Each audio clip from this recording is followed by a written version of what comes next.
slashing tires and defacing buildings and taxpayer-funded property. Over 800 protesters have surrounded and breached the first layer of a federal law enforcement building in LA.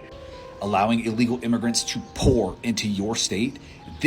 What's going on right now is a direct result of you and your failures. 2015, right-wing extremist Dylan Roof slaughters 9 people in the historically black Emmanuel African Methodist Episcopal Church. 2017, Heather Heyer killed by a right-wing extremist who rammed his car into peaceful protesters. 2017, right-wing extremist Stephen Paddock massacres 60 people in the deadliest mass shooting in U.S. history. 2018, a Trump fanatic and right-wing extremist mails pipe bombs to Obama, Clinton, CNN, and others on the left. 2020, Judge Esther Salas' son Daniel murdered at his home by a right-wing extremist. January 6, 2021, failed insurrection coup attempted by right-wing extremists on our nation's capital. 1 cop killed by a crowd chanting, "Hang Mike Pence," and a gallows on our Capitol lawn. 2022,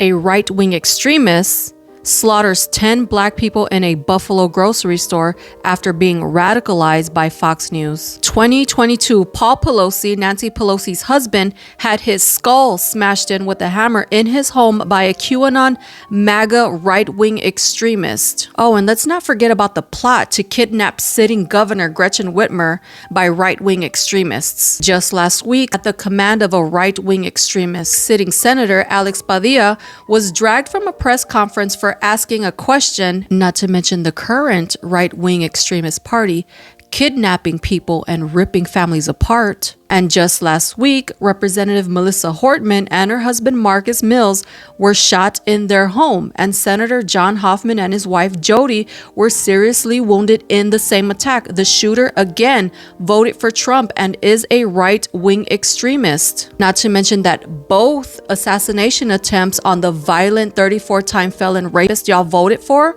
were committed by right-wing extremist MAGA supporters, because y'all are even violent against each other. Now I can go on and on with tons of examples of right-wing violence while y'all project and cry your Karen tears over some broken glass at our protests that are over 90% peaceful, where we don't kill anyone. Unlike y'all. As a matter of fact, far-right, violent, white supremacist extremism is the biggest domestic terrorism threat in the United States, according to the FBI and Homeland Security. So, factually speaking, the right commits the majority of the injustices and massacres that we on the left protest against. On top of that, y'all voted for a violent 34-time felon rapist.